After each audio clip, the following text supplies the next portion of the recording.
Hi, Ann Cornick from Paint and Porcelain. I'm here to teach beginners how to get started in China painting and also to encourage those of you that have been painting to paint along with me.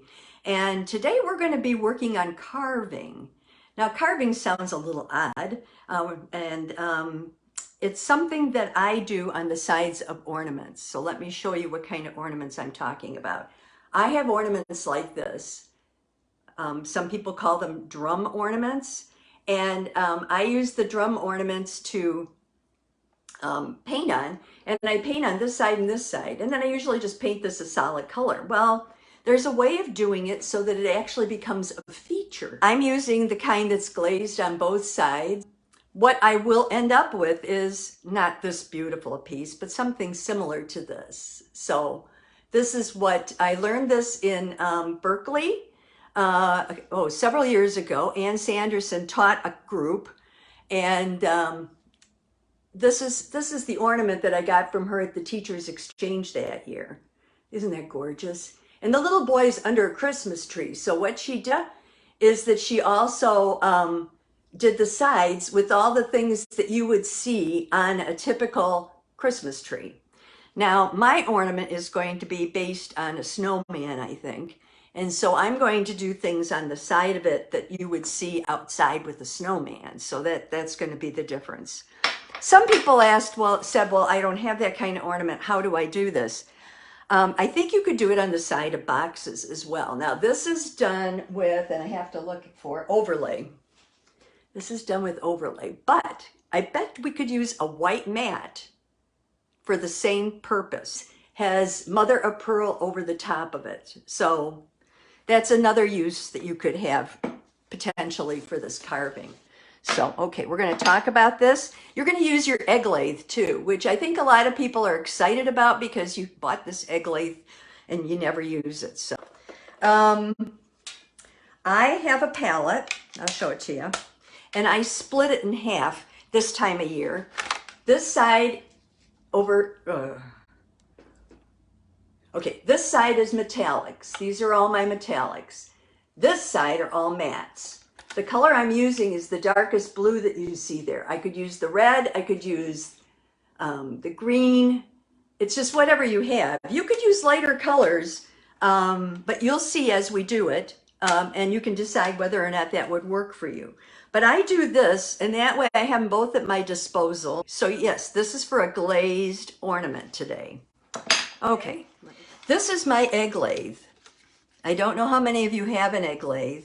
There's a side that has a spring, and it also has this thing at the bottom here, this little nut that you can tighten.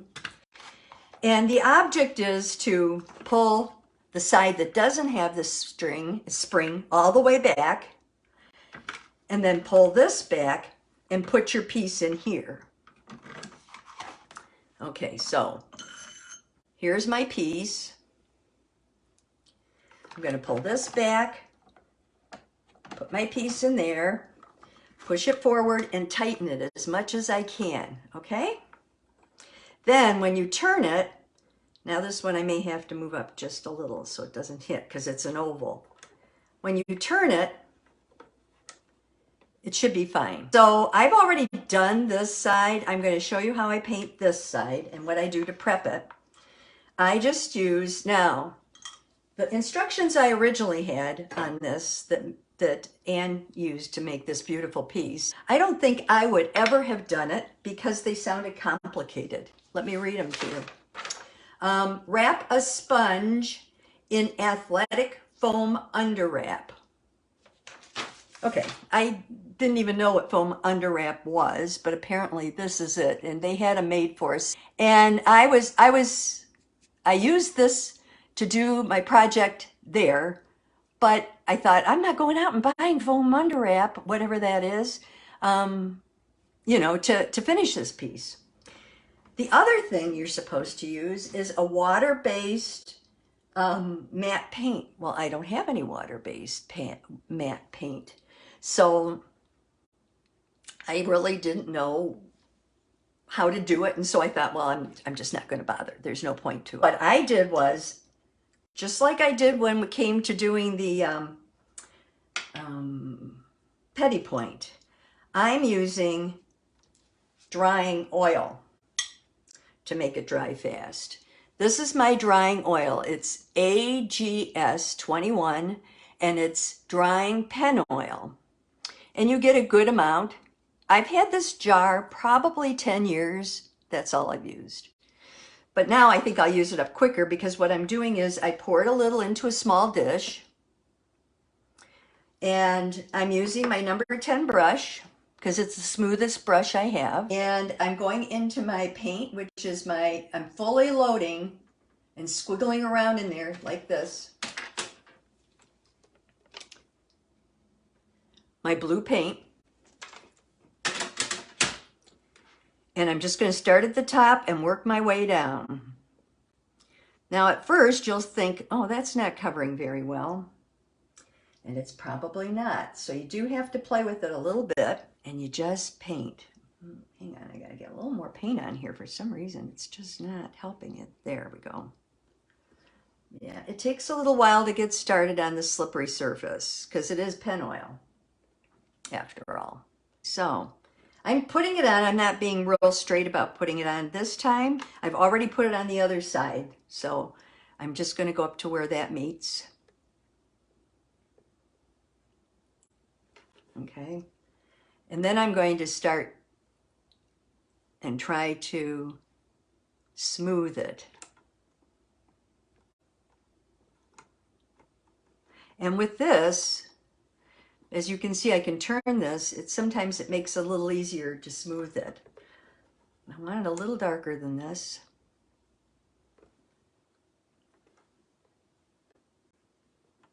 You're on the very edge of your brush, as you can see. And I'm just barely touching it. Now, if you want to clean up the sides on this, I think that's pretty good. You really have to work to get that color out of your brush, especially if you have the drying pen oil in it. So do it right away. Don't let your brush sit, because if it sits, it will get gummy. So make sure you clean your brush right away, okay? Alrighty. And then, if you need to clean up, you can get those pointy ones like this. You can get regular Q-tips and you can just ride it along the side. And then turn it around and ride it along the other side. If you're right-handed, if you're left-handed, you can do just the reverse of this. And you will get it nice and even. Oops. And then across the top, I just do a U like that, okay? All right. Now we need to set that up and let it get a little tacky. Because what we're going to be doing, if you have a pink sponge like this is like the best sponge you can get. Because it's the most versatile. I have blue on here because I was testing it this morning. This little sponge is great. It does a nice job, you know, and it stays really light. The key is light. And what you do is, just like I've shown you before, and you can pick a different part of this if you want, so it's not the same color as what's there. You put your finger in and you make a little ball around your finger. Pull your finger out. Now, ideally, I would let this set a little while, maybe 15-20 minutes, just so I don't take off too much. But I'll give you the idea here. I'm very lightly going to pat this. And just come down the side.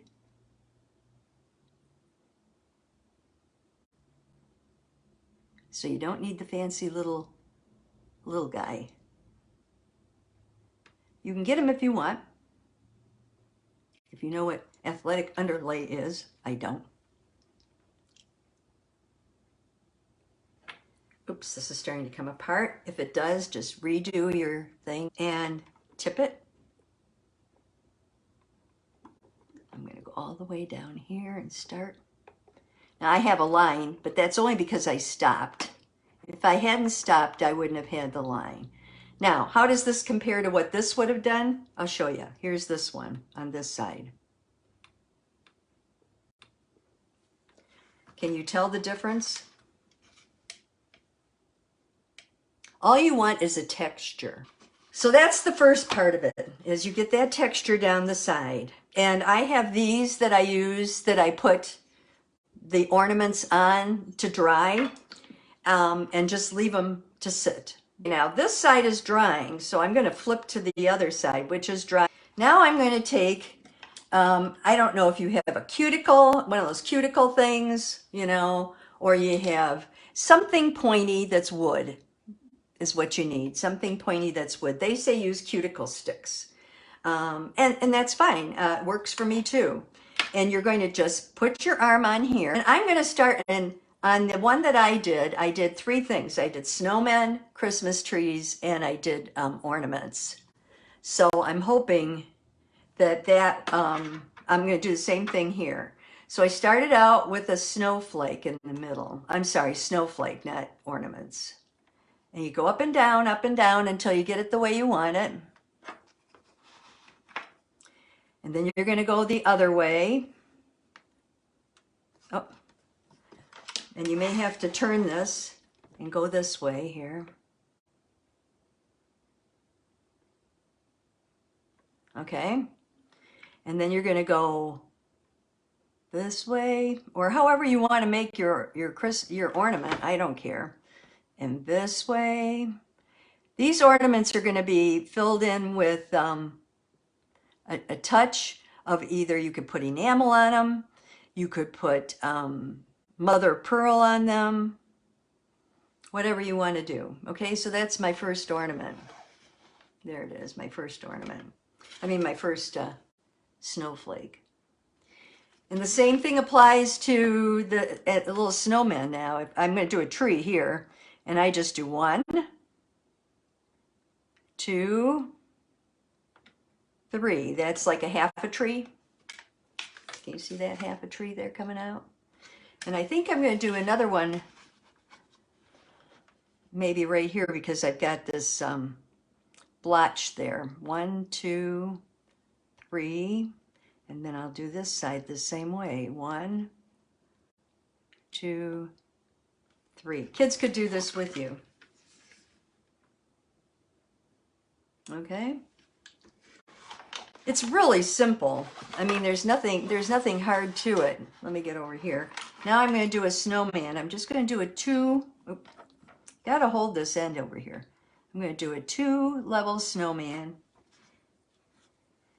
Wipe off your pointer. And just do that. And anywhere that you're going to put color, or you want to put a decoration or something, make sure you wipe it out. So I'm going to make his little arms brown. I want to wipe his little arms out, okay? You could put a hat on him. You could do a lot of things. I think in this case, for me, simple is better. And then I'm going to do another snowflake down here. And maybe this one, I'll put like an arrow edge on it.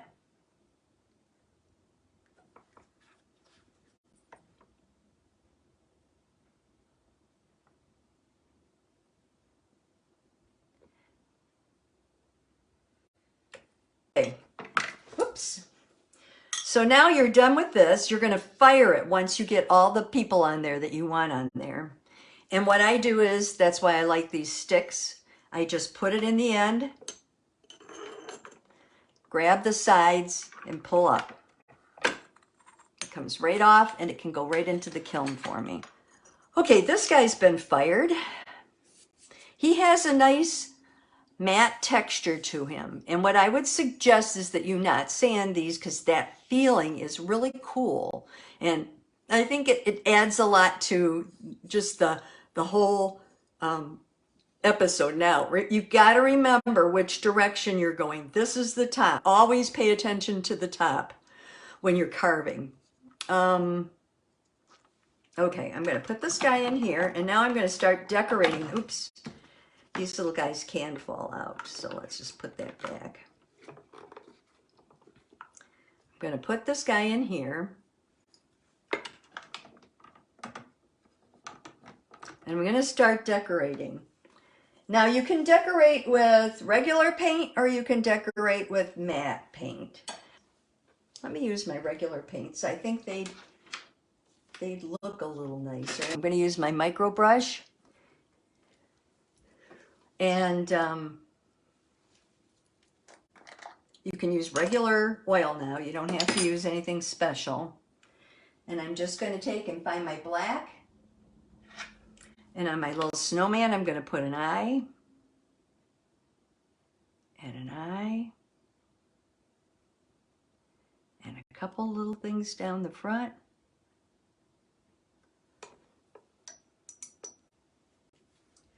And then I'm going to give him a little orange nose here. Where's the brown? There we go. Here's his nose and his mouth. He's really, really tiny.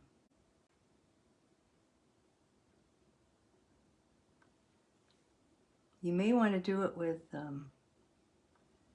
you may want to do it with magnifying glasses on even. Oops, I smeared him.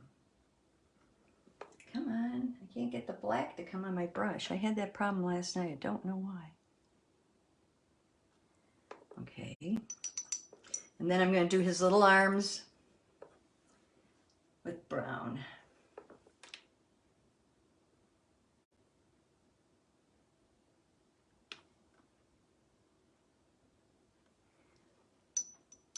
And then we'll do the trees. And the trees I'm going to do with a slightly larger brush. I'm going to do them in green.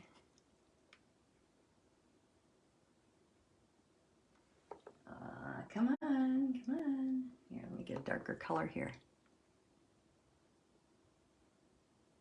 And if you just do the underside of the tree, it will look like there's snow on it.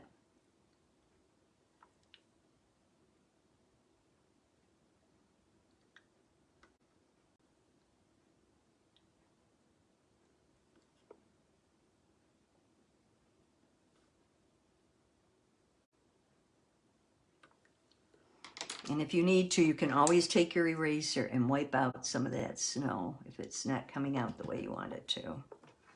Okay. So there's my tree and my little snowman. All right, so that's what we have so far. And then I want these guys to be kind of special.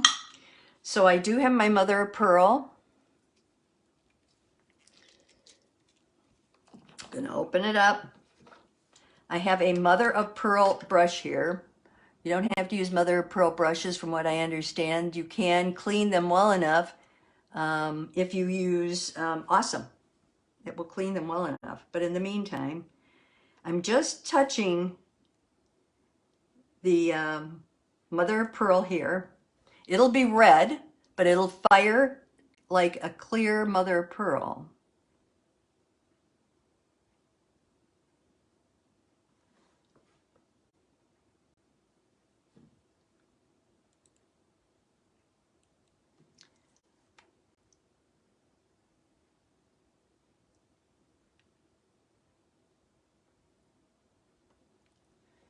And then you can turn it and do this one up here.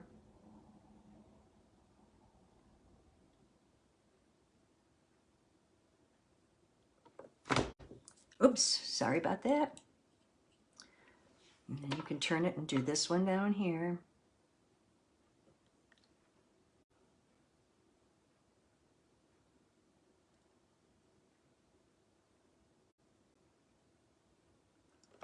Okay. That's all there is to it. That's all they wrote. I've got a few more here I'm going to do because while I've got the mother of pearl out, I'm going to use it. You can bet your bottom dollar.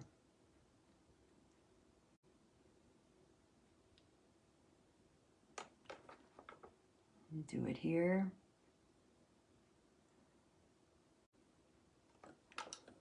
I've got two more to do.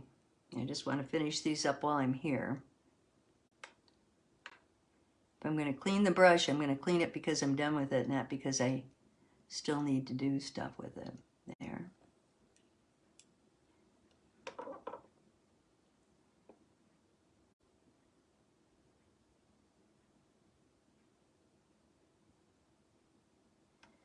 And those will be mother of pearl. Now, if you want everything to be mother of pearl, of course, that's your prerogative, and you can do that if you want.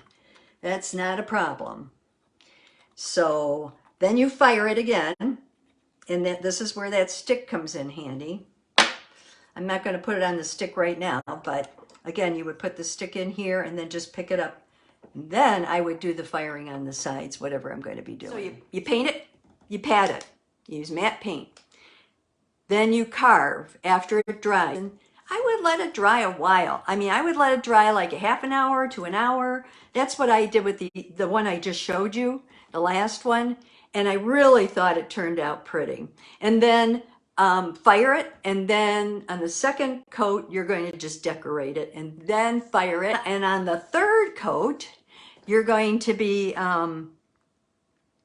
painting whatever you want on the front side of it. So you can make this very special if you want. And on the front side of it, you can make your snow, since you already have some of the mother of pearl on there. You can make your snow mother of pearl on the front. You know, like if your snowman is sitting in snow, or you want to make your snowman mother of pearl, you could do that. So there's a lot of options with this to decorate up some of those ornaments for family members and special people, because this does take a little extra time, and also to do boxes. See you next time. Pick up those brushes and keep painting. Bye-bye. I hope you enjoyed the program, and I hope you'll take a minute to subscribe so that other people can learn more about China painting and we can get the word out to more people. You also can look at the links below. My Paintnporcelain.com website has a lot of freebies and printables for new and experienced painters, as well as studies, supplies, and even some of my hand-painted china. So thank you again, and I'll see you next time.